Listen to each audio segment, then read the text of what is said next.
777వ page, 777వ page. దేవుని ఆలయానికి చాలా మంది అడ్డొచ్చి దేవుని ఆలయం కట్టడం ఆపేశారు. ఎన్ని సంవత్సరాలు? 16 సంవత్సరాలు దేవుని మందిరం కట్టడం ఆగిపోయింది. ఆగిపోయినప్పుడు దేవుడు హగ్గయి ప్రవక్తను, జకరియా ప్రవక్తను, ఇప్పుడు మనం ఎక్కడ ఏ వాక్యం చదువుకున్నాం? ఎవరి ప్రవచన గ్రంథంలో చదువుకున్నాం? జకరియా. జెరుబ్బాబెలు యెహోషువ దేవాలయాన్ని కట్టడం కొన్ని కారణాల వల్ల ఆపేస్తే అక్కడ ఉన్న యూదులు ఉన్నారు కదా, వారు దేవుని ఆలయాన్ని కట్టడం పోయిందని చెప్పేసి కనీసం ఆలోచించలేదు. మనం కూడా ఆలోచించం. ఎంతవరకు నేను, నా కుటుంబము, నా పిల్లలు దేవుని ఆలయం గురించి ఆలోచించం. కానీ భక్తులందరూ, పరిశుద్ధ గ్రంథంలో ఉన్న భక్తులందరూ దేవుని సన్నిధిని గురించి ఆలోచించిన వారే. వారికి మనకు అదే తేడా. వారు అద్భుతాలు చేశారు, మనం చేయలేకపోతున్నామని అంటే దేవుని శక్తి తక్కువైందని కాదు. దేవుని శక్తి ఎప్పుడు తక్కువ అవదు. ఆయన రేఖరీతిగా ఉండే దేవుడు. ఆమేన్.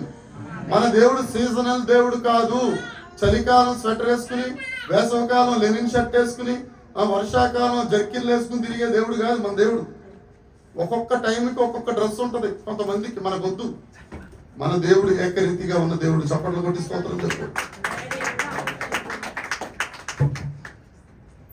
అయితే హగ్గయి ప్రవక్తను లేపుకుని, హగ్గయి గ్రంథం ఆ పక్కనే ఉంటుంది, జకరియా గ్రంథానికి ముందే ఉంటుంది. హగ్గయి గ్రంథం 1వ అధ్యాయం 3వ వచనం, 4వ వచనం, 5వ వచనం చదువుదాం త్వరగా, స్పీడ్గా. అందుకు యెహోవా వాక్కు హగ్గయి గారికి ప్రత్యక్షమై ఏమనగా, మందిరం పాడైపోయి ఉంటే మీరేం చేస్తున్నారట? ఇది సమయమా? కాబట్టి ఏమనగా మీ ప్రవర్తన జాగ్రత్తగా ఆలోచించుకోండి. ఇక్కడ దేవుడు ఏం చెప్తున్నాడు? మీరు దేవుని ఆలయము పాడైపోయింది, మీరు మాత్రం ఏం చేస్తున్నారట? డూప్లెక్స్ బిల్డింగ్లు కట్టుకుంటున్నారు. ఆ డూప్లెక్స్ బిల్డింగుల్లో మీ స్థాయికి తగ్గట్టుగా, ఎవరి స్థాయికి తగ్గట్టుగా అంత పెద్ద పెద్ద కుక్కలను పెంచుకుంటున్నారు. కుక్కలను బట్టి వాళ్ళ స్థాయి ఏం అర్థమవుతుందా? ఎంత పెద్ద కుక్క ఉంటే వీళ్ళంత ధనవంతులరా. ఎదురుగుండా మొక్కలు పెంచుకున్నారు, దేవుని ఆలయం కోసం ఆలోచించట్లేదు. ఇక్కడ దేవుడు ఏం చెప్తున్నాడు? ఇది మీకు తగదు. దాన్నే కొద్దిగా మనం ఇలా మలుచుకుని చెప్తామండి. మనం దేవుని ఆలయం అయిపోయిన తర్వాత ఇంటికి వెళ్ళేసరికి జాగ్రత్తగా 1 కేజీయో మాంసం ఉంటుంది కూర. ఇంటికి వెళ్ళినా ఏం చేస్తాం? జాగ్రత్తగా ఫ్రెష్ అప్ అయిపోయి పట్టరా, మూలిగి లేనిచనిగా తినేసావా, ఏమండి ఏమైనా ఉంటాయి. ఆ తర్వాత ఏముండును? జాగ్రత్తగా ఏసీ వేసుకుని, ఆహారం లేని వారెందరో, దేవుని ఆలయం అనగా దేవుని ప్రజలతో కూడినది. దేవుని సంఘంలోనే ఆహారం లేని వారు అనేకులు ఉంటారు. ఇంటికి వెళ్ళిన తర్వాత ఏం చెయ్యాలో వారికి అర్థం కాని పరిస్థితి. దేవుడు అంటాడు, మీ గురించి మీరు సరంబి వేసుకుని బిర్యానీలు వండుకుని తినేస్తున్నారు, మరి నా పరిస్థితి ఏంటి? అందుకే మత్తయి సువార్తలో అంటాడు, నాకు ఆహారం లేనప్పుడు మీరు నాకు ఆహారం పెట్టారు, నాకు దాహం వేసినప్పుడు మీరు దాహం నీళ్ళు ఇచ్చారు, నాకు చలి వేసినప్పుడు దుప్పటి కప్పారు. అంటే మేము ఎప్పుడు చేసాం ప్రభువా? అంటే యేసు ప్రభు అన్న మాట ఏంటి? మీలో ఆహారం లేని వారికి ఆహారం పెట్టడం నాకు పెట్టడమే కదా. అర్థమైన వాళ్ళందరూ, మంచి వాళ్ళందరూ, మారు మనసు పొందిన వాళ్ళందరూ గట్టిగా హల్లెలూయా. అందరూ మారు మనసు పొందారు, అందరికి అర్థమవుతుంది. వేదనను కనికరించువాడు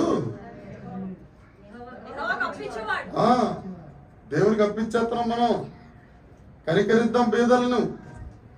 అక్కడ హగ్గయి ద్వారా దేవుడు మాట్లాడతాడు, దేవుని ఆలయం పాడైపోయింది, మీరేమో సుఖంగా ఉంటున్నారు, నా ఆలయాన్ని పట్టించుకోవట్లేదు అనేసరికి హగ్గయి పరిగెట్టుకుంటూ వచ్చాడు జెరుబ్బాబెలు దగ్గరికి, యెహోషువ దగ్గరికి. యెహోషువ, జెరుబ్బాబెలు, దేవుడు బాధపడుతున్నాడయ్యా, 16 సంవత్సరాలు అయిపోయింది దేవుని సంఘాన్ని గట్టి పునాది వేసి 16 సంవత్సరాలు అయిపోయింది. దాని మీద నక్కలు కుక్కలు ఎన్ని తిరుగుతున్నాయి, అది పవిత్రమైన స్థలం, అలా తిరగకూడదు. దేవుడు చెప్తున్నాడు, రండి యూదావారులారా దేవుని ఆలయాన్ని కడదాం. ఒకవేళ దేవుని ఆలయాన్ని కడితే దేవుడు ఏం చేస్తాడు హగ్గయి గారంటే 2వ అధ్యాయం 6వ వచనం, హగ్గయి గ్రంథం 2వ అధ్యాయం 6వ వచనం. యెహోవా సెలవిచ్చినది ఏంటంటే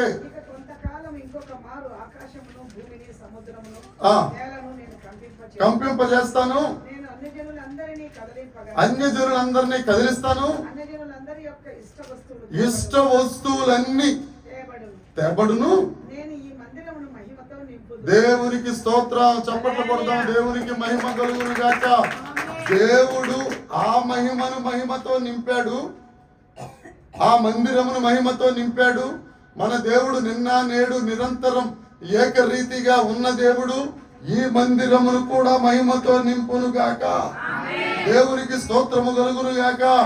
దేవుని చిత్త ప్రకారంలో ఉన్న దేవుని ఆలయముగా యేసయ్య దేవాలయము ఉండును గాక. దేవునికి స్తోత్రం. ఉన్న కాడికి నిన్ను వలే నీ పొరుగు వారిని ప్రేమించు. దేవుణ్ణి ఎలాగో ప్రేమిస్తావు, తప్పదు. అవసరం వచ్చినప్పుడైనా మోకాళ్ళ మీద పడి బోరు నేడుస్తావు. నిన్ను వలే నీ పొరుగు వారిని ఎక్కడ ప్రేమిస్తున్నావు? ఉన్న ఆజ్ఞల్లో 2వ ఆజ్ఞ పాటించకపోతే పరలోకానికి ఏ విధంగా వెళ్ళిపోదామని దేవుడు అంటాడు, హగ్గయి సైన్యములకు అధిపతి నేను నీకు ఆజ్ఞాపిస్తున్నాను, భూమిని సముద్రమును మరొక్కసారి నేను షేక్ చేస్తాను, కంపింపజేస్తాను. అన్య జనులందరూ వారి ఇష్ట వస్తువులన్నీ పట్టుకుని నీ దగ్గరకు వస్తారు. ఈ మందిరంను నేను మహిమతో ప్రార్థన చేద్దామా? మా మందిరాన్ని మహిమతో నింపు ప్రభువా. దేవుని ఆలయాన్ని కట్టడానికి ఎక్కడ దగ్గర మనం రసీదులు వేయకూడదండి. వేయాలా? పొర్రపాటును కూడా వేయకూడదు. నీకేమన్నా సత్తా దేవుడి దగ్గర ఉంటే మోకాళ్ళు అరిగిపోయేటట్టు ప్రార్థన చేయి. దేవుడు చెప్తున్నాడు ఏమని? ఆకాశమును భూమిని సముద్రాన్ని కంపింపజేస్తాను, వారి ఇష్ట వస్తువులు. వాళ్ళ ఇష్ట వస్తువులు ఏమంటాయి? బంగారు, వెండి, నగలు, 7 వారాల నగలంట తీసుకొచ్చి ఇస్తారంటే దేవుని స్తోత్రం. కట్టడ సంఘాలు హల్లెలూయా. అప్పుడు దేవుడి మందిరాన్ని మహిమతో నింపును గాక. దేవునికి స్తోత్రం. నీళ్లు పోయేవానికి నీళ్లు మనం పోద్దాం. నీళ్లు సాధ్యమైనంత వరకు. ప్రతిసారి బిర్యానీ పెడతామా, ప్రతిసారి ఏం పెడతామా, ఇన్ని తర్వాత సంగతి. కలిగిన కాడికి మనం చేద్దామా? చెప్పాలండి, చేద్దాం. వెదజల్లి పొందుకుని వారు బిగబట్టి కలరు. తీసి వెదజల్లి అంతే. కొత్త దేవునికి స్తోత్రం. మల్టిప్లై అయిపోతుంది. దేవునికి స్తోత్రం. మా అనుభవం అది. దేవునికి స్తోత్రం.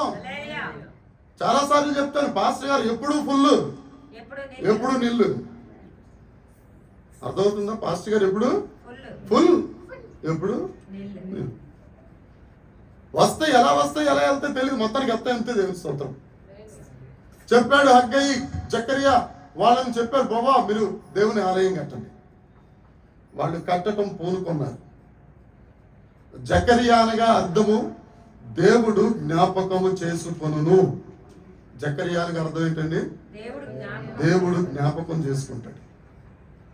మొత్తం పరిశుద్ధ గ్రంథంలో 88 మంది ప్రవక్తలు ఉన్నారు. ఎంతమంది? 88 మంది. 88. అందులో 12 మంది పెద్ద ప్రవక్తలు, 5 పెద్ద ప్రవక్తలు, 12 చిన్న ప్రవక్తలు. మిగతా వారందరూ ప్రవక్తలే ఉన్నారు. కానీ వీరు మాత్రం ఈ 17 మంది ప్రసిద్ధి చెందినవారు. అందులో ఒకడు జకరియా. జకరియా గ్రంథంలో 2వ రాకడలో జరగబోయే ప్రవచన వాక్కులు ఉంటాయి. అర్థమవుతుందమ్మా? దానియేలు గ్రంథం, జకరియా గ్రంథం, ప్రకటన గ్రంథం రాబో సంగతుల గురించి తెలియజేసే గ్రంథాలు. అయితే ఈయనకి దేవుడిచ్చిన పేరేంటంటే జకరియా, అనగా దేవుడు జ్ఞాపకం చేసుకుంటాడు. తగిన సమయమందు దేవుడు మనలందరినీ జ్ఞాపకం చేసుకుంటాడు. చాలా మంది అంటారు, జ్ఞాపకం చేసుకోవడానికి మీ దేవుడిని మర్చిపోతాడా? మర్చిపోతాడే కదా జ్ఞాపకం చేసుకునేది. ఇప్పుడు మా 2 పిల్లలు, ఒకరు తిరుపతిలో, ఒకరు బెంగళూరులో ఉంటున్నారు. మేము మంచి కూర తీసుకొచ్చుకుని తింటున్నాం. మంచి కూర ఏంటి? ఏ కూర తిన్నా అన్నం ముద్ద పెట్టుకున్నప్పుడు తల్లి ఏం తిందో చిన్నోడు ఏం తిందో.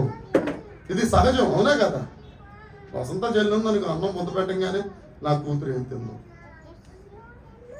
అంటే మర్చిపోయి అప్పటికప్పుడు జ్ఞాపకం చేసుకున్నాం ఆ పిల్లల్ని. లేదు, ఎల్లప్పుడూ మన తలంపుల్లో పిల్లలు ఉంటారు.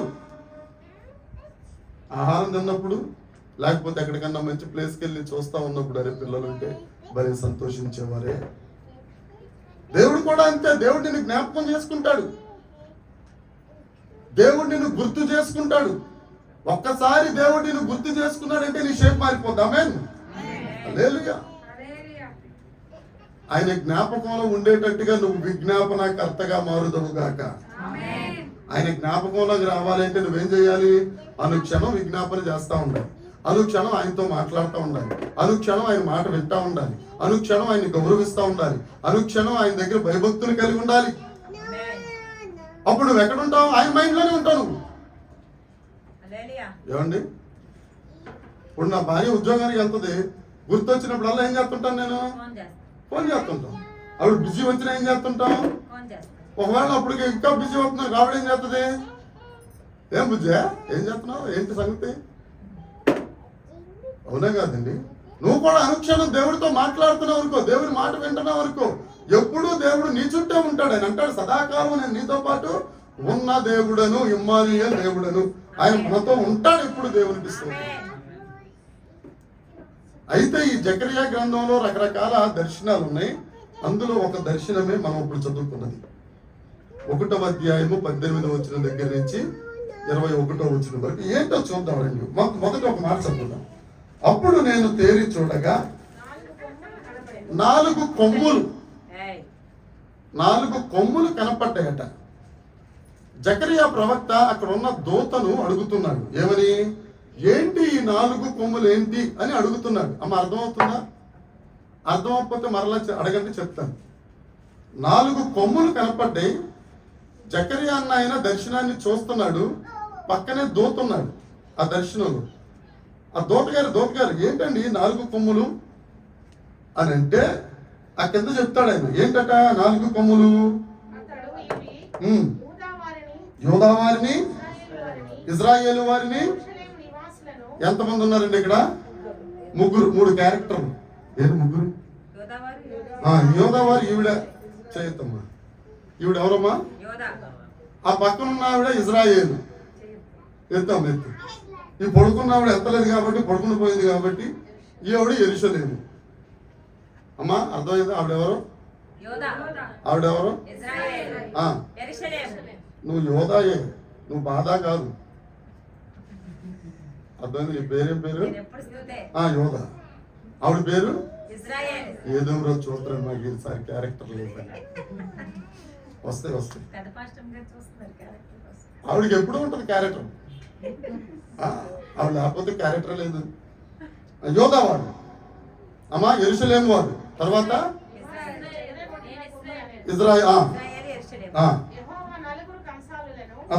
యెరూషలేము నివాసులను. ఈ 4 కొమ్ములు ఏంటి అని అంటే, వీళ్ళ 3 చెదరగొట్టడానికి వచ్చినాయి. అర్థమవుతుందమ్మా? వీళ్ళు జాగ్రత్తగా పట్టుసీరలో, కళ్ళసీరలో, ఆవిడేమో తెల వదిలేసుకుని, ఈవిడేమో నీరసంతో పడుకుని పోయిందా? ఇలా ఉంచలేళ్ళే. వీళ్ళని అవమానపరిచి వీళ్ళని చెదరగొట్టేయాలని ఈ 4 కొమ్ముల పని. ఇంకో పని చూపిస్తాను. 21వ వచనం చెప్పండి అమ్మా.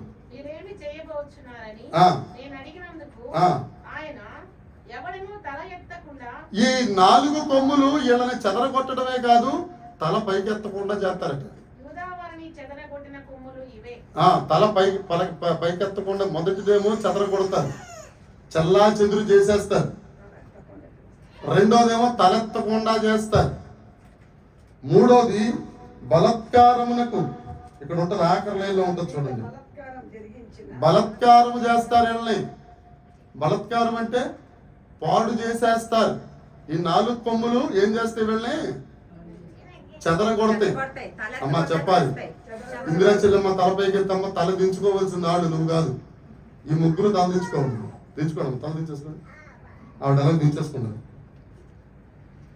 చెదరగొడతారు ఇలా 3 తల దించుకునేటట్టు చేస్తారు, పాడు చేస్తారు. ఎవరో ఈ 4 కొమ్ములు. కంగారు పడద్దు, ఎవరో చెప్తాను.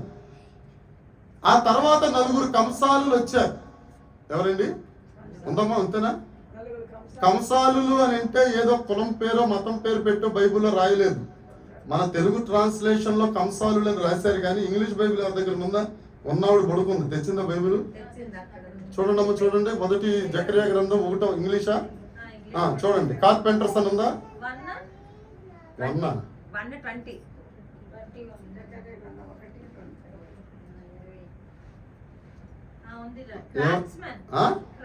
క్రాఫ్ట్స్మ్యాన్ అంటే మా తల్లి నేను ట్యూషన్ సెంటర్లో ఇచ్చాను. క్రాఫ్ట్స్మ్యాన్ పని చేయువారు. ఒక కేజీబీలో ఏముంటుందంటే కార్పెంటర్స్. ఏమండి? క్రాఫ్ట్స్మ్యాన్ మాకు ఇదివరకు క్రాఫ్ట్ టీచర్ ఒక ఆయన ఉండేవాడు. పాత హై స్కూల్ వాళ్ళందరికీ తెలుసు. పాత వాళ్ళ పని ఏంటి? మొక్కలు నరుకుట, మొక్కలు పెంచుట, గోతులు తవ్వుట, నీళ్లు పోయుట. వాళ్ళు చెప్పేవారు మాకు. ఇప్పుడు వాళ్ళు ఎవరు లేరులే. ఏమైతేనే మీకు అర్థమైంది కదా, వీళ్ళైతే కంసాలు కాదు. దేవుడికి, యేసుక్రీస్తు ప్రభువుకి కులంతో మతంతో సంబంధము లేదు. చాలా మంది అంటారు మీ మతంలో దించేస్తున్నారంటే మాకేమవసరం రా, నిన్ను తీసుకొచ్చి మా మతంలో దింపడానికి బరువుదండగా. ఏ పురుషోత్తం గారు సినిమా యాక్టర్లో తయారై వచ్చారు. చాలా ఇప్పుడు దేవుడు నన్ను ఆకర్షించుకున్నాడండి. క్రైస్తవులంటే నాకు అసహ్యం, పాస్టర్లు అంటే నాకు అసహ్యం. నేను పాస్ అయిపోయాను. దేవుడు నన్ను ఆకర్షించుకున్నాడు. నేను వచ్చి యేసుక్రీస్తు ప్రభు నమ్ముకున్నాను. తర్వాత దైవ జ్ఞానం పిలుచుకుని ఆయన పనివాడిగా నన్ను ఇక్కడ పెట్టుకున్నాడు. అంతేగాని ఎవడో వచ్చి నన్ను ఎందుకు దింపేస్తాడండి? దింపేస్తే నేను ఏమన్నా అమాయకుండా దిగిపోవడానికి? చాలా మంది అంటారు దింపేస్తున్నారండి. ఎందుకు అంత అవసరం ఏముంది? ఒకవేళ దింపేస్తే లేపుకొని బుల్డోజర్ వేసి లేపుకెళ్ళిపో, ఎవడుకుంటున్నాడు? మా దేవుడు చెప్తాడండి, మన దేవుడు చెప్తాడు, ఒకడు 1000 మందిని తరిమేస్తారట. ఆమేన్. 2 10,000 మందిని తరిమేస్తారు. చాలు. ఒక పక్క ఒక మూలంలో 50 మంది ఉంటే అగ్ని మండుద్దంతే. దేవునికి స్తోత్రం. ఎవరినో అరువు తెచ్చుకుని దింపేసి ఆడు కుమ్మేసి మాకు అంత అవసరం ఉందండి. మా దేవుడు శక్తిమంతుడు. ఆమేన్. రోషం కలిగిన దేవుడు అండి. ఈ కంసాలు వచ్చారు. ఈ కంసాలు వచ్చి ఏం చేస్తారు అని అంటే, ఈవిడ ఎవరండి? బాధాన యోధ. ఆవిడెవరు? ఇజ్రాయేల్. ఈవిడ యెరూషలేము. వీళ్ళు తలదించుకున్నారు కదా, వీళ్ళు చెదరగొట్టేశారు కదా, వీళ్ళని పాడు చేశారు కదా. వీళ్ళు కంసాల వాళ్ళు ఏం చేస్తారు అని అంటే, లేకపోతే ఈ క్రాఫ్ట్స్ మ్యాన్, ఈ కార్పెంటర్స్ ఏం చేస్తారంటే వాళ్ళని బాగు చేసి నిలబెడతారు. దేవునికి స్తోత్రం కలుగును గాక. అర్థమైన వాళ్ళు, మంచోళ్ళు అందరూ గట్టిగా హల్లెలూయా. ఓకే. ఇప్పుడు ఈ 4 రాజులు ఎవరు? 4 కొమ్ములు ఎవరు? మొదటి కొమ్ము పారసీకపు రాజ్యం, దర్యావేష్.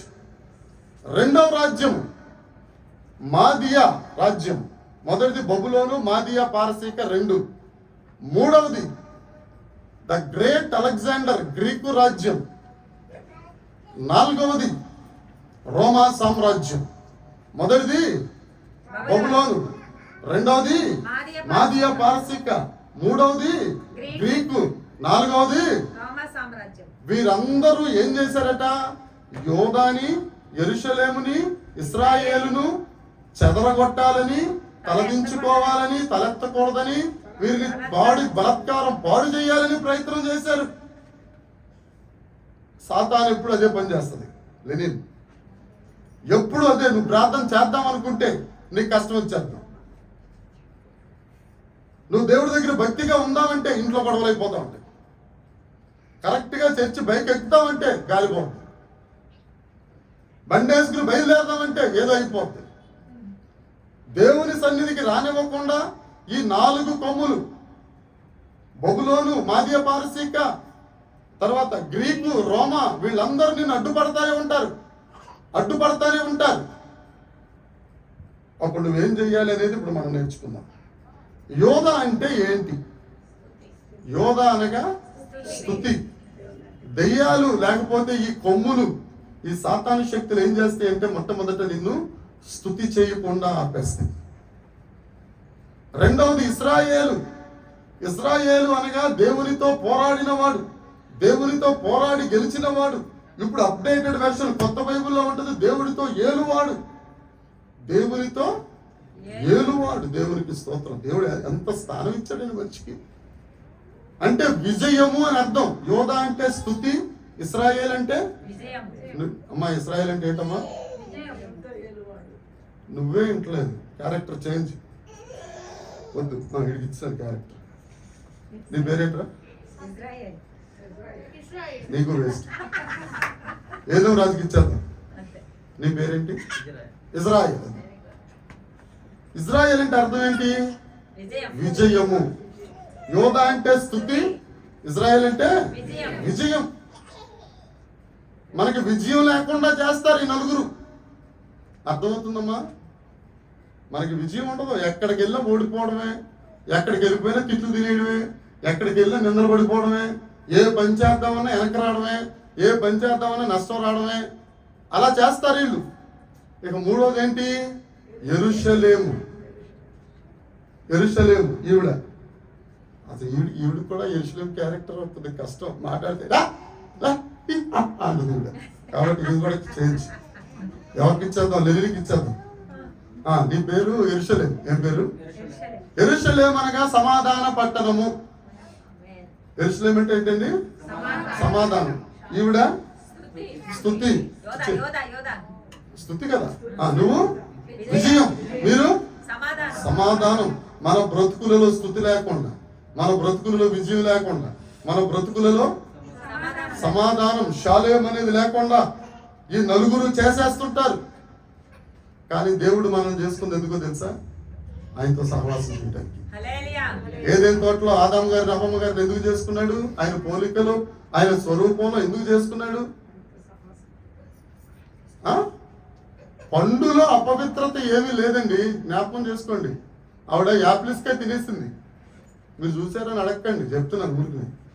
అమ్మమ్మ గారు అట్టట్ట తోటలో తిరుగుతా, అందుకే గూడు విరిచి తిరుగు పక్షిలాగా ఆడవారు తిరగరాదు. ఈవిడ గారు ఆదాంతో పాటు ఉండుంటే ఈ గొడవ లేకపోను. అమ్మగారికి ముచ్చట్లు ఎక్కువ. పాపం ఆ తోట ఎలా ఉందో చూసొద్దామని వెళ్ళిందంట. పాపం ఎంత పోరిందో ఏ ఆదాం గారిని, బాధ భరించలేక సరే వెళ్ళు అని ఉంటాడు. వెళ్ళిన తర్వాత అక్కడ సాతాను గారు సిద్ధంగా ఉన్నారు. అమ్మా అవ్వా అరంగా నీ దగ్గర కొత్త వాయిస్, ఇది మా ఆయన వాయిస్ కాదు, మా తండ్రి వాయిస్ కాదు, వీడెవరు రీడు అది పరిగెట్టుకు రావాలి అక్క. ఏం పురుషోత్తం గారు రాదు. కూర్చోట్లేదు. దేవుడి మంది చీర పాకున్నాం. ఎక్కడికి రా? కాదు కాదు, పాటలు పట్టు పప్పు ఎంత బాగుంటుందా అన్న తర్వాత ఈ పండు మీ దేవుడు తిరుగుతున్నాడే. ఎందుకు అనుకున్నావు? మీరు తింటే దేవుళ్ళగా అయిపోతారు అని ఆవిడ చెప్పింది. ఎవరో సిస్టర్ లూసీ చెప్పింది. అవునా, నేను కూడా చాలా కాలం నుంచి దీన్ని చూపుతుంది, తినేద్దాం, నిచ్చే తినేద్దాం. పండులో ఏమీ లేదు, అమ్మలో ఉంది, హృదయంలో ఉంది. అలాగనంటే ఆ యాప్లిస్కే ఎవడ తినకపోను. తినేసింది అంతే. తీసుకొచ్చింది ఎవరి దగ్గరికి? దేవుడు ఏం చెప్పాడు? తినమనా చస్తారు అంటే ఆవిడ చచ్చిపోయింది కదా, మానసికంగా చచ్చిపోయింది. ఈ దగ్గరికి తీసుకొచ్చినప్పుడు ఇప్పుడు ఆయన పేరు లేపాక్ష అని చెప్పారు, శాలిక. శాలిక ఏమనుకోక క్యారెక్టర్ అంతే.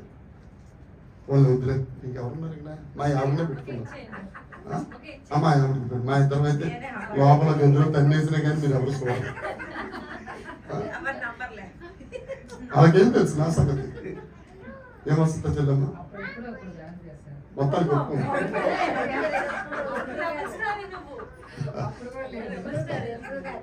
మొత్తానికి తినేసింది పండు. నేను ఇవిడికి చెప్పాను, అమ్మా దేవుడు ఇలా చెప్పాడమ్మా, ఈ ఆజ్ఞలు ఇలా ఉన్నాయమ్మా, మనం ఆ పండు తినకూడదమ్మా, దయచేసి అక్కడికి వెళ్ళకే అని చెప్పాను. చెప్పిన తర్వాత వెళ్ళిపోయి తినేసింది. అంటే ఈవిడ ఏమైంది? ఆ పండు తిన్న దినమునా? నేను చెప్పలేదు, నువ్వే చెప్తున్నా. వచ్చిన తర్వాత ఇప్పుడు నాకు చెప్తున్నప్పుడు నేను ఏం చేయాలండి? ఆపాలి. కానీ మీరు ఆపుతారా? ఆడవారితో పోరు చూరు మీద నుంచి కారుతున్నా దానికి రాళ్ళు కూడా ఎంత అనుభవించాడు ఆయన నవ్వుతున్నాడు కదండి. అంతే అంతే, ఏం చేస్తావు? ఒకవేళ ఉందంటే మళ్ళీ ఇంటికి వెళ్ళిన తర్వాత అందుకే ఆడవాళ్ళతో బలహీనలు అంటారు కానీ కాదు, చాలా బలవంతులు మీరు. పాపం జరిగిపోయింది ఏమండి. అసలు దేవుడు ఎందుకు చేశాడు ఆదాము అవ్వని? సహవాసం చేయటానికి, వారితో మాట్లాడటానికి. మనం కూడా దేవుడు మనల్ని కూడా వెనక్కి ఎందుకు రక్షించుకున్నాడో తెలుసా? ఆయన స్తుతించడానికి, ఆయన మహిమపరచడానికి, ఆయన గురించి సాక్ష్యం చెప్పడానికి. 4 జంక్షన్లు, 4 రోడ్ల జంక్షన్లు కుడాల్లో నిలబడి ఏసే నా దేవుడిని చెప్పగలగాలి మనం. అందుకు చేసుకున్నాడు ఆయన. ఊరికే ఉత్తుని ఇక్కడికి వెళ్ళి చిక్కు చిక్కు చిక్కు అని చప్పట్లు పెట్టేసి చేతులు ఇక్కడ ఎత్తేసి అబ్బో సూపర్ వాక్యం అని వెళ్ళిపోవడం వల్ల నో ప్రయోజనం. నువ్వు ఫలించాలి. ఆమేన్. యేసుక్రీస్తు ప్రభు దగ్గరికి ఒక 10 మంది కుష్ఠరోగులు వచ్చారు. లోకాసు వార్త 17వ అధ్యాయం. ఎంతమంది కుష్ఠరోగులండి? 10 మంది వచ్చారు. 10 మంది వచ్చి వాళ్ళు యేసు ప్రభు దగ్గరికి రావడానికి అవకాశం లేదు కదా. దావీదు కుమారుడా యేసు ప్రభు మమ్మల్ని స్వస్థపరచు అని అరుస్తూ ఉంటే ఆయన ఏం చెప్పాడు? వచ్చి ముట్టాడు వాళ్ళని. ముట్టినట్టు ఏమైనా ఉందా? 10 మందిని ముట్టలేదు. ఏమని చెప్పాడు? ఏమండి అసలు ఎప్పుడు వెళ్ళాలి యాజకుల దగ్గరికి? కుష్ఠరోగులు స్వస్థత అయిన తరువాత, బాగుపడిన తరువాత. ఈయన కనీసం వచ్చి ముట్టలేదు వాళ్ళని. ముట్టకుండా ఈయన ఏం చెప్తున్నాడు? మీరు వెళ్ళి మీ ప్రధాన యాజకుడికి కనుపరుచుకోండి అంటే వాళ్ళు వెళ్ళారా? చెప్పాలి వెళ్ళారా? అంటే వారికి విశ్వాసం ఉంది యేసుక్రీస్తు ప్రభువు మీద. విశ్వాసులే వెళ్ళారు. వాళ్ళు వెళ్ళుతుండగానే శుద్ధులైరు. అంటే లెపర్సీ ఏమైపోయింది? కుష్ఠరోగం ఏమైపోయింది? తగ్గిపోయింది. నేను ఇమిటేట్ చేస్తానని దయచేసి వేరేగా అనుకోవద్దు, మీకు అర్థం అవ్వాలి. కుష్ఠరోగులు ఎలా ఉంటారో తెలుసు. సగం వేళ్ళు అలా సగం ఉంటాయి. వాళ్ళు వెళ్తున్నప్పుడే స్వస్థపరచబడ్డారు. అంటే ఈ ఏళ్ళు సగం వరకు ఉన్నాయి కదా, జాగ్రత్తగా చూడండి అమ్మ, ఈ సగం వరకే ఉన్నాయి. అలా ఉండిపోయింది. ఇంకా దాంట్లో నుంచి రసి కారటం కానీ, ఈగలు వాడటం కానీ, కంపు కొట్టడం కానీ ఏమీ లేదు. ఎందుకంటే వీళ్ళు శుద్ధులైపోయారు. వీరు గ్రహించారు. గ్రహించిన తరువాత 9 మంది ఏమో యాజకుడి దగ్గరికి వెళ్ళారు. ఒకడు మాత్రం పరిగెట్టుకుంటా అబ్బాబ్బే చాలా కార్యక్రమం చేశాడు ఆయన. గట్టిగా శబ్దముతో ఏం చేశాడు? గట్టిగా చెప్పాడా? నోట్లో చెప్పాడా? ఏం బాబు ఏంటి క్యారెక్టర్? ఇజ్రాయేల్ ఎలా చెప్పాడు? మనం చెప్తాం గట్టిగా ఒకసారి గట్టి శబ్దంతో చెప్పండి. గొప్ప శబ్దం ఇదేనా అమ్మ? ఆడవాళ్ళు అయితే గొడవ వచ్చినప్పుడు మీ ఆయన్ని తలుచుకోండి. ఆవిడ మేసం వస్తుంది రాగా ఏమో మాకేం తెలుసు. మా ఆయన మీద కోపం వస్తేనా లేవు కాబట్టి రుద్దుకున్నారు. మేమైతే ఎలా తిప్పుకుందాం? అదే మీకు అర్థం కావట్లేదు. అమ్మ ఆడవాళ్ళు కోపం వచ్చినప్పుడు మీ ఆయన్ని గుర్తు చేసుకుని ఎంత గట్టిగా అరుస్తారు, అంత గట్టిగా స్తోత్రం. మగవాళ్ళు తోడు ఆడవాళ్ళే చెప్పండి అమ్మా. అంతగా నువ్వు చూసావా మా పెద్దమ్మాయి అంత గట్టిగా దెబ్బలాడేది. మీరు దెబ్బలాడలేకపోతున్నారు గట్టిగా. సరే మీతో పాటు మేము ఎలాగో అరవలేదు. మీ నోర్లు మామూలు నోర్లు కాదు కాబట్టి ఆయన ఏం చేశాడు? గట్టి శబ్దంతో దేవుణ్ణి స్తుతిస్తా యేసుక్రీస్తు ప్రభు దగ్గరికి వచ్చాడు. అప్పుడు యేసు ప్రభు ఏమన్నాడు? బాబు 10 మంది కదా మీరు, మీ బ్యాచ్ 10 మంది బాగుపడిపోయారు కదా. ఆ 9 మంది ఎక్కడ? నువ్వు ఒక్కడే వచ్చావు. ఒక్కడు మాత్రమే వచ్చాడండి. అంటే 100లో 10 మందే దేవుణ్ణి స్తుతిస్తారట. 10 మందిలో ఒక్కడే వచ్చాడు. 10% వచ్చాడు దేవుణ్ణి స్తుతిస్తా. 15వ వచనంలో వాళ్ళందరూ స్వస్థపరచబడ్డారు. అవునా? తర్వాత 19వ వచనంలో అనుకుంటా, 19, 17 చూడండి. నీ విశ్వాసము నిన్ను అదేంటి? ఆల్రెడీ స్వస్థపరచబడ్డాడు కదా, మళ్ళీ స్వస్థపరచడం ఏంటి? ఇంకా చెప్తానేనండి. వాళ్ళు విశ్వాసం ఉంచి వెళ్తున్నప్పుడు వారి కుష్ఠరోగం తగ్గి ఈ సగమే ఉంది. అర్థమవుతుందా? ఎవడైతే కృతజ్ఞతాస్తుతులు చెల్లించడానికి వచ్చారో ఆ సమరయుడు, ఆయన విశ్వాసం స్వస్థపరిచింది కదా, ఈ సగమేళ్ళు కూడా వచ్చేసి దేవునికి స్తోత్రం. ఇక కుష్ఠరోగం తిన్నదంటూ లేదు, దేవునికి స్తోత్రం. కుష్ఠరోగపు ఆనవాలే లేదు, దేవునికి స్తోత్రం. ఆ 9 మందికి సగం సగం స్వస్థత. అంటే ఇక్కడతో రోగం ఆగిపోయింది, రాదు. యేసు ప్రభు స్వస్థపరిస్తే రోగం రాదు. మన కొంతమంది ప్రార్థన చేస్తారు, అప్పుడు దాకా నడుము తగ్గిపోద్ది, మళ్ళీ వచ్చేద్ది. కానీ దేవుడు యేసు ప్రభు దగ్గర అలా ఉండదు. ఒకసారి తగ్గిందంటే రాదు. వారికి స్వస్థత అయింది, ఈయనకి సంపూర్ణ స్వస్థత. దేవునికి స్తోత్రం. యేసు నామాన్ని చెప్తున్నాను. ఎవరైతే దేవుణ్ణి గట్టి శబ్దంతో స్తుతిస్తారో, దేవుని పట్ల కృతజ్ఞతాస్తుతి కలిగి ఉంటారో, వారు సంపూర్ణ స్వస్థత పొందుకొందుదురుగాక. సంపూర్ణ ఆత్మీయ స్వస్థత పొందుకొందుదురుగాక. ఆత్మలో వర్ధిల్లుచున్న ప్రకారం అన్ని విషయములలో వర్ధిల్లుదురుగాక. దేవునికి స్తోత్రం. నీకు సంపూర్ణ స్వస్థత కావాలి అని అంటే నువ్వు చేయవలసిన పని ఒకటే, నువ్వు దేవునికి ఎల్లప్పుడూ కృతజ్ఞతాస్తుతులు చెల్లించడమే. నువ్వు సంపూర్ణ స్వస్థత పొందుతావని ఆ 4 కొమ్ములు, ఆ సాతాను శక్తులకి అర్థమైపోయి నిన్ను స్తుతించకుండా అడ్డుపడుతున్నాడు. అమ్మ, అర్థమవుతుందా? నువ్వు స్తుతించలేకపోతున్నావంటే నీ నోటికి ఎవరు కాపలా అయిపోయారు? అపవాది. దెయ్యాల్ని నోటికి కాపలా అయిపోయినాయి. నువ్వు దెయ్యాల్ని మెయింటైన్ చేసుకుంటా తిరుగుతావో, దేవుణ్ణి మెయింటైన్ చేసుకుంటా తిరుగుతావో నీ ఇష్టం.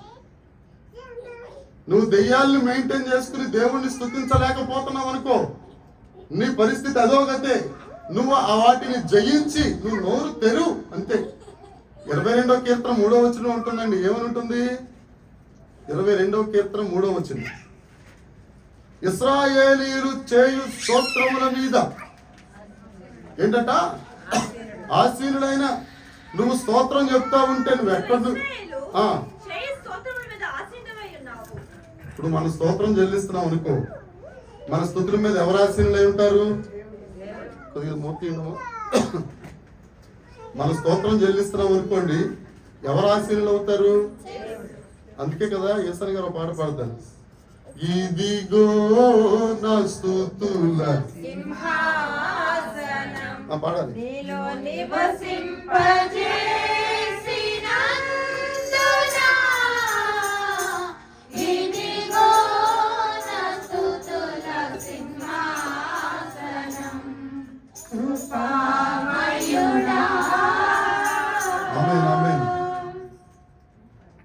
నువ్వు స్తుతిస్తావో స్తుతించకుండా ఉంటావో నీ ఇష్టం. 10 మంది కుష్ఠరోగులు వచ్చారండి, 9 మంది స్వస్థపరచబడ్డారు, ఒకడు మాత్రం సంపూర్ణ స్వస్థత పొందాడు. ఎందుకని? వారికి వీరికి ఏంటి తేడా? చెల్లించాడు. నీకు కష్టం వచ్చిందా? చెప్పు, స్తోత్రం చెప్పు. ఏమండి, అర్థమవుతుందా? నీకు కష్టం, జ్వరం వచ్చింది, స్తోత్రం వేసయ్యా, నీకు వందనాలు వేసయ్యా, స్తోత్రం వేసయ్యా, నువ్వు నాకు జ్వరం ఇచ్చావంటే ఏదో ఉపకారం వేసయ్యా అని నువ్వు దేవుణ్ణి స్తుతించు. ఆ తర్వాత నీకు జరిగే మేలు గురించి సాక్ష్యం చెప్పి ఇక్కడ దేవునికి స్తోత్రం.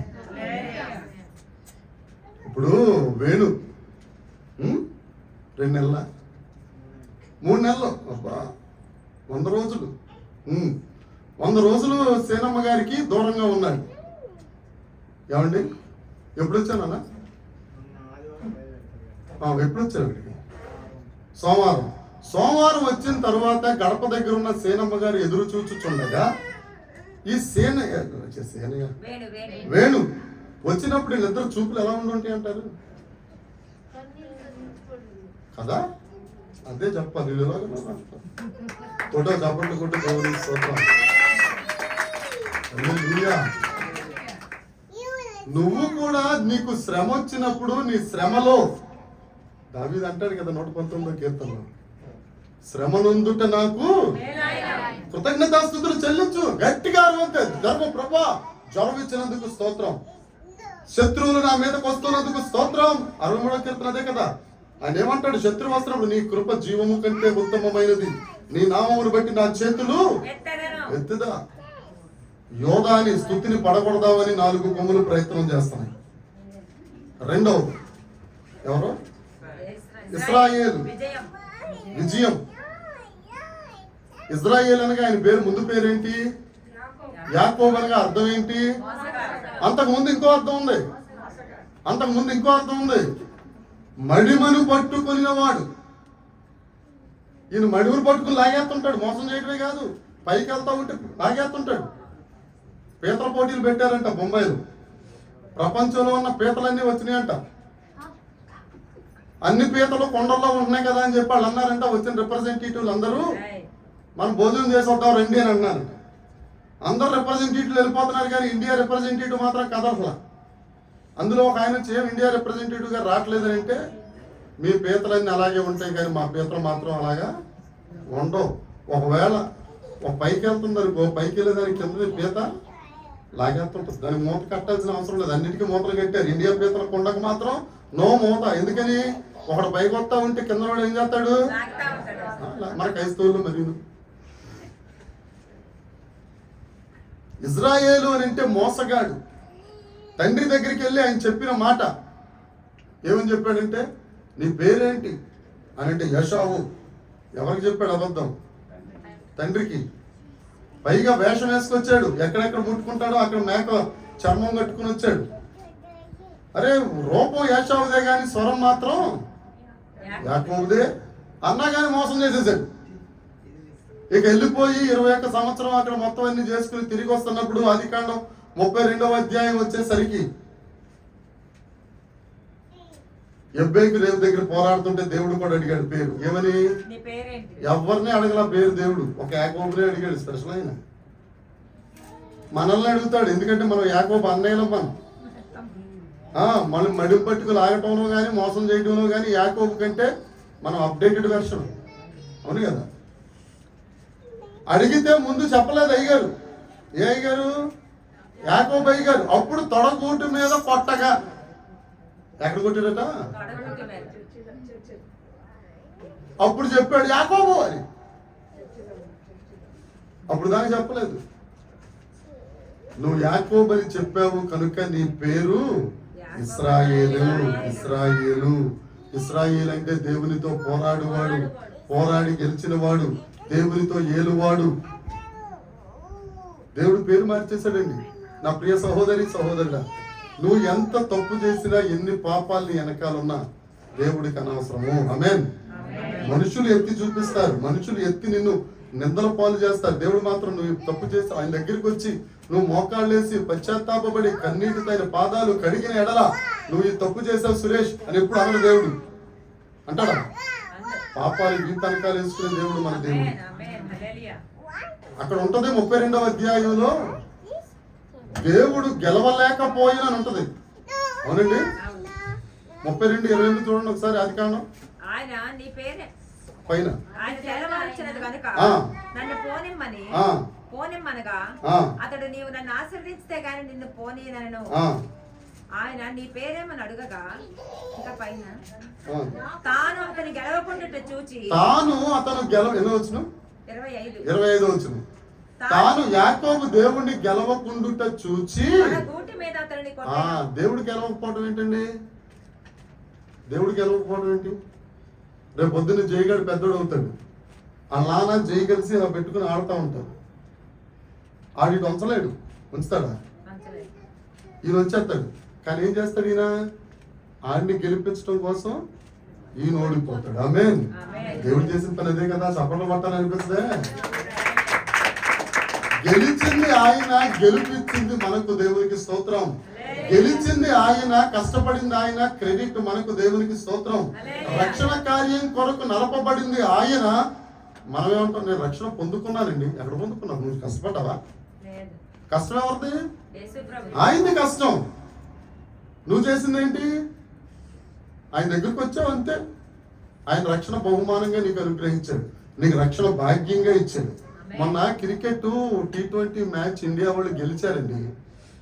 గెలిచిన తరువాత అక్కడ గెలిచిన దగ్గర నుంచి సంబరాలు చూసారు మీరు ఎవరన్నా? అసలు మామూలుగా ఉండవు. మిన్నంటిన సంబరాలు చేశారు. వాళ్ళకు వచ్చిన ప్రైజ్ మనీ కూడా చాలా ఎక్కువ. వాళ్ళు ఎయిర్పోర్ట్ లో ఢిల్లీలో దిగి ముంబై వస్తా ఉంటే జన సముద్రం ఇసుక వేస్తే రాలనంత ప్రజలు. కనీసం ఒక్క పైసా ఎత్తాడు ఆ క్రికెట్ ఆయన రోహిత్ శర్మ, కోహ్లీ, రిషబ్ పంత్ ₹1 ఇస్తాడు అక్కడికి వచ్చిన వాళ్ళకి. వాళ్ళు ఎంత ఖర్చు పెట్టుకుని తాగటానికి నీళ్లు లేక జిందాబాద్ జిందాబాద్ అనుకొచ్చారు. ఎందుకని? వారు గెలిచారు కాబట్టి. ఆమేన్. ఇప్పుడు పరీక్షల్లో 10th క్లాస్ పరీక్షలో నేను తప్పిపోయాను. తప్పిపోతే నేను మొహం పైకెత్తాను, కిందకెత్తాను. గెలిచి పాస్ అయితే ఐక్యత పార్టీ అమ్మా, పార్టీ అది అందరికి చెప్తాం. రాజ్ కుమార్ ఆంటీ పాస్ అయిపోయినంటీ, మేరమ్మ ఆంటీ పాస్ అయిపోయినంటీ, బంగారమ్మమ్మ అంటే నేను 10th క్లాస్ కాబట్టి ఆ మాట అంటున్నాను. వస్తున్నాను నాకు 50 సంవత్సరాలు కదా, 10వ నా క్యారెక్టర్. ఆవిడ బంగారమ్మమ్మ అనగానే కళార్థం తీసుకుంటుంది.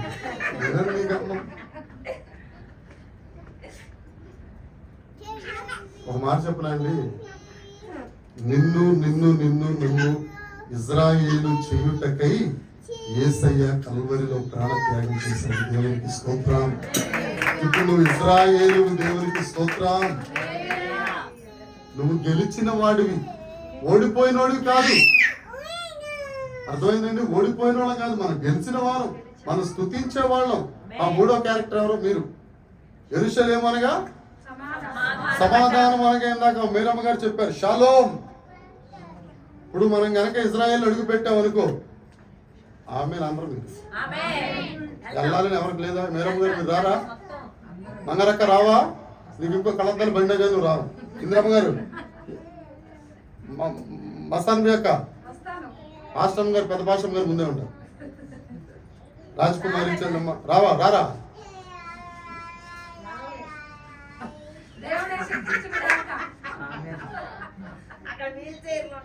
కోరి పిల్లనిస్తానంటే ఏదో సామ్యం చెప్పినట్టు.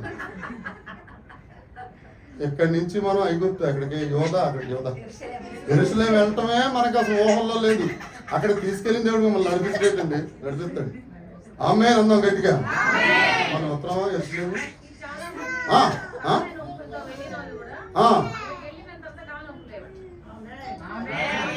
వస్తారా? ఆవిడ ఇవాళ నుంచో బ్యాగ్స్ అది కాదు. యెరూషలేము వెళ్ళామనుకోండి, అక్కడ దిగామనుకో, వాళ్ళు ఏమంటారు తెలుసా? షాలోమ్ అనరు, షాలోమ్ అలిక్యూమ్ అంటారు. ఇది వ్యాక్యూమా? ఇప్పుడు ముస్లిమ్స్ దగ్గరికి వెళ్ళాం, మస్తాన్ యాక సలాం అలైకుం, దాన్ని ఎగ్గొట్టి సాగదీస్తే వచ్చేదే షాలోమ్ అలైక్యూమ్. అర్థమైందా?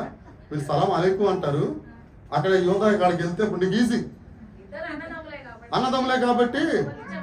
కాకపోతే ఈవిడ మన కుటుంబంలో చేర్చేసుకున్నాం. ఇప్పుడు సలాం అలైక్యూమ్ అనొచ్చు, షాలేం అలైక్యూమ్ అని అంటే నీకు సమాధానము కలుగును గాక. హల్లెలూయా. ఇప్పుడు ముస్లిమ్స్ ఏమనుకుంటారంటే దీన్ని బట్టి నీకు సమాధానం అని వాళ్ళు చెప్పుకుంటారు. మనం ఏం చెప్పుకుంటాం? పైసలా బ్రదర్, పైసలా. లోపల మాత్రం పడిపోతే బాగుంటారు.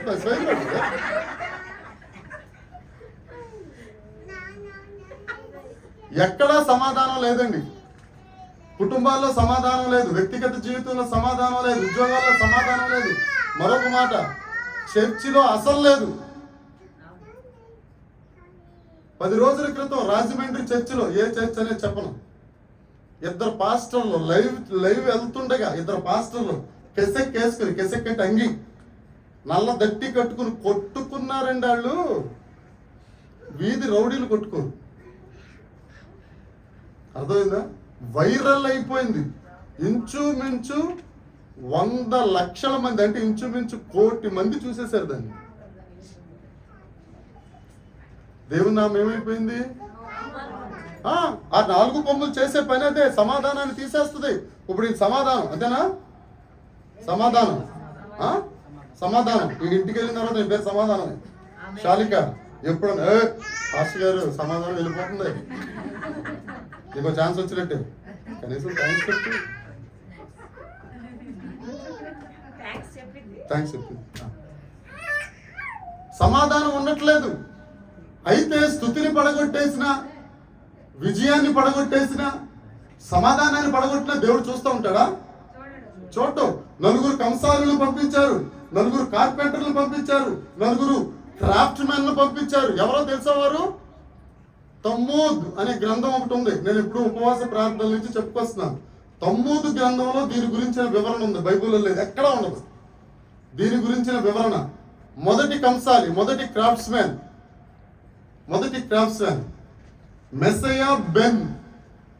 మెస్సయా బెన్ జూదా, దావీదు. దావీదు కుమారుడైన మెస్సయ్య మొదటి కంసాలి. రెండవ కంసాలి మెస్సయ్య, బెన్ అంటే కొడుకు, బెన్ జోసఫ్ అంటే జోసఫ్ కుమారుడైన యేసు. మూడవ కంసాలి ద గ్రేట్ ప్రాఫిట్ ఏలియా. నాలుగవ కంసాలి షాలేము రాజైన మెల్కీసెదెకు అని ఆ తమ్మూదు గ్రంథంలో రాసింది. అది యూదులు రాసుకున్న గ్రంథం, యూదుల రాజకీయ సాహిత్య ఆధ్యాత్మిక గ్రంథం. బైబుల్తో దాన్ని సరిపోల్చను. ఏదైనా బైబులే. కాకపోతే మీ రెఫరెన్స్ కోసం నేను చెప్తున్నాను. ఆ నలుగురు కార్పెంటర్స్ పని చేసేవారు ఎవరు అని అంటే, జకరియా గ్రంథం 1వ అధ్యాయం 20వ వచనం ప్రకారం మొదటి వారు దావీదు కుమారుడైన యేసు, రెండో వారు యోసేపు కుమారుడైన యేసు, మూడో వాడు ఏలియా ప్రవక్త, నాలుగో వారు మెల్కీసెదెకు. మరి అయితే బైబిల్ ప్రకారం ఈ నలుగురు ఎవరు అని అంటే, ప్రకటన గ్రంథం 5వ అధ్యాయం 9వ వచనం తీద్దాం. నేను ముగించేస్తానండి. ప్రకటన గ్రంథం 5వ అధ్యాయం 9. ఆ పెద్దలు, నీవు ఆ గ్రంథమును తీసుకొని దాని ముద్రను విప్పుటకు యోగ్యుడవు, నీవు వధింపబడిన వాడవై నీ రక్తం ఇచ్చి ప్రతి వంశములోను ఆయా భాషలో అమ్మా ఏంటంట? రక్తం ఇచ్చి ప్రతి వంశములోను ఒకటి, ఆయా భాషలు రెండు, మాట్లాడును, ప్రతి ప్రజలోను, మూడు, ప్రతి జనములోను, నాలుగు, దేవుని కొరకు మనుషులను 5 ఉన్నాయి అక్కడ. అమ్మా పెద్దలు మీరే చెప్పాలా. ప్రతి వంశం, ఎవ్రీ ట్రైబ్, ప్రతి భాష, ఎవ్రీ టంగ్, ప్రతి జనం, పీపుల్, ప్రతి ప్రజ, పీపుల్స్, తర్వాత ప్రతి జనం, ఎవ్రీ నేషన్. వీటన్నిటిలో నుండి దేవుని చేత, దేవుని రక్తము చేత కడుగబడిన వారు ఈ నలుగురు కంసాలులు, నలుగురు కార్పెంటర్లు, నలుగురు దేవుని సన్నిధిలో పనిచేసేవారు. వీరందరూ యేసుక్రీస్తు రక్తము చేత కడుగబడిన వారు, యేసు చేత విడుదల పొందిన వారు, యేసు చేత ఆశీర్వదించబడిన వారు. వారెవరు? మనమే. అర్థమైందా? ఇప్పుడు ఈ యోధా తలదించిన, ఇశ్రాయేలు తలదించిన, ఆ యెరూషలేము తలదించిన వీరందరినీ బాగు చేయవలసిన బాధ్యత ఎవరిదో తెలుసా? నీది, మంది.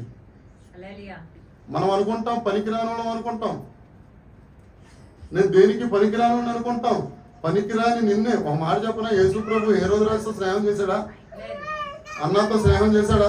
కైపాతో స్నేహం చేశాడా? ఎవరితో స్నేహం చేశాడు? ఆయన సామాన్యులతో స్నేహం చేశాడు. ఆయన సామాన్యులనే రాజులుగా చేస్తాడు. దేవునికి స్తోత్రం. ఆమేన్. నీకు ఇచ్చాడు అధికారం. ఏ అధికారం? యోధాను బాగు చేసే అధికారం, ఇశ్రాయేలును బాగు చేసే అధికారం. ఇశ్రాయేలు సోదరుడు, ఇశ్రాయేలును బాగు చేసే అధికారం, బాగు చేసే అధికారం మనదే. మనదే. ఏం చేయాలి? బాగు చేయాలంటే వీళ్ళ కోసం ప్రార్థన చేయాలి. దేవుడికి స్తోత్రం. దేవా, సంఘాన్ని నువ్వు స్తుతించాలి ప్రభా. దేవా, సంఘాలు సాతాను తల చితక త్రొక్కేగా ఉండాలి ప్రభా. దేవా, సంఘాల్లో సమాధానం ఉండాలి ప్రభా, కుటుంబాల్లో సమాధానం ఉండాలి ప్రభా, జీవితంలో సమాధానం ఉండాలి ప్రభా అని మనం ప్రార్థన చెయ్యాలి. దేవుని స్తోత్రం. ఎంతసేపు నన్ను దీవించు, నన్ను దీవించు, నన్ను దీవించు. ఆల్రెడీ దేవుడు దీవించాడమ్మా. వాగ్దానములన్నీ యేసయ్యలో అవునన్నట్టుగా ఉన్నాయి. ఆ యేసయ్య నీలో ఉన్నాడు, నిన్ను దీవించాడు, నువ్వు అందుకో అంతే. ఎదురుకుండానే ఫలం ఉందండి, మామిడి చెట్టు ఫలం. దేవా, ఆ ఫలం నాకు ఈ ప్రభు, ఆ ఫలం నాకు ఈ ప్రభు, ఆ ఫలం నాకు ఈ ప్రభు, ఆ ఫలం నాకు ఈ ప్రభు అని ప్రార్థన చేస్తుంటే లెనిన్ వస్తాడు. లెనిన్ వచ్చి ఏం చేస్తాడు? ప్రార్థన అంటాడు. ఏంటి చేతి పట్టి ఇలాగంటే కోసేసుకోవచ్చు కదా అనుకుని కళ్ళు మూసుకుని, ఆ ఫలం నాకు ఈ ప్రభు, ఆ ఫలం నాకు ఏంటి ఆయన ఏం చేస్తాడు? కోసుకుని మన కళ్ళు తెరిచి చూసేసరికి ఫలం ఉండదు. ప్రభు నువ్వెంత ఫలం మాయం చేస్తావా అని వాళ్ళ దేవుడి మీద. కోసుకునేది నీకు ఇచ్చాడు దేవుడు, నువ్వు కోసుకో, నువ్వు తీసుకో. ప్రార్థనలో నువ్వేం కావాలో సంపాదించుకో. కానీ నువ్వు చేయవలసింది ఏంటంటే స్థితి, దేవుని స్థితికి జరగాలి, దేవుని ప్రజలు విజయం పొందాలి, దేవుని కుటుంబాలలో సమాధానం ఉండాలి. అంతేకాదు ఈ ముగ్గురు ఏం చేస్తారో తెలుసండి? ఆఖరి వచ్చిన చదవండమ్మా, 21వ వచనం. జకరియా 11:21. మీరేమి చేయబోతున్నారని ఆ. నేను అడిగినందుకు ఆయన ఎవడనూ తల ఎత్తకుండా యూదావారిని చెదరగొట్టిన కొమ్మలు ఇవి. అంటే ఇప్పుడు మన పనేంటి? అయితే తల దించుకున్న వారు చాలా మంది ఉన్నారు. మనందరం వారి తల ఎత్తుదముగాక. శత్రువు దించిన తల ఎత్తుదముగాక. వారి తల ఎత్తుతున్నామంటే మన తల లెగిసా ఉన్నట్టు కదండి. వాడు 100 రూపాయలు ఇస్తున్నామంటే నీ దగ్గర 200 ఉన్నట్టే కదా. ఒకటి సిగ్గును తీసేస్తున్నామంటే నీకు ధైర్యం ఉన్నట్టే కదా. దేవుడు చెప్తున్నాడు, వాళ్ళు ఏం చేస్తారట? దించుకున్న తలను ఎత్తుతారు. ఎత్తుదురుగాక. రెండవది అయితే వాటిని భయపెట్టుటకును ఆ, యూదా దేశస్థులందరినీ చెదరగొట్టుటకై భయపెట్టే భయపడుతున్న వారి భయమును పారద్రోలుదముగాక. నువ్వు భయం పారద్రోలుతున్నావు అంటే నువ్వు భయపడ్డావు అనుకో, నేనేమనాలా? ఏమా చెప్పరమ్మా? పిరికి వాళ్ళు. పిరిగితనం కాదు, నువ్వు వేస్ట్ అని చెప్పాలా. ఇప్పుడు నేను ఈ సందీప్ గారికి ఉన్న భయాన్ని పోగొడుతున్నా అంటే నాకు భయం ఉండాలా? దేవుని పట్ల భయం ఉంటే చాలు. నువ్వు ఇంట్లో దెయ్యం తిరుగుతుంది, నీడ కనపడింది, దీక్ష కింద పడిపోయింది, పిచ్చి పిచ్చి కార్యక్రమాలన్నీ పెట్టక, లోకంలో ఉన్నవాడి కంటే నీలో నాలో ఉన్నవాడు గొప్పవాడు. దెయ్యం వచ్చి నిన్ను పీకేస్తుంటే పీకించుకోరా అంటాడు దేవుడు. రోషం కలిగిన దేవుడు ఆయన. యేసు రక్తమే జయం. దేవుని కృపను బట్టి దేవుని స్తుతించు వారిగా ఉందుము గాక. దేవుని యందు విజయము పొందిన వారిగా ఉందుము గాక. దేవుని సమాధానం మనల్ని ఏలును గాక. తలదించుకున్న వారి తల పైకెత్తుదము గాక. పడిపోయిన వారిని లేపుదము గాక. భయము చెందుతున్న వారి భయము వెళ్ళగొట్టుదము గాక. విజయశీలురమై ఉందుము గాక. చప్పట్లు కొట్టా దేవుడిని మహిమపడతాం. దేవునికి స్తోత్రం. కళ్ళు మూసుకున్నాం, ప్రార్థన చేద్దాం. దేవుడి వాక్యం మనందరి వెనుకలో దీవించి ఆశీర్వదించి ఫలభరితం చేయును గాక.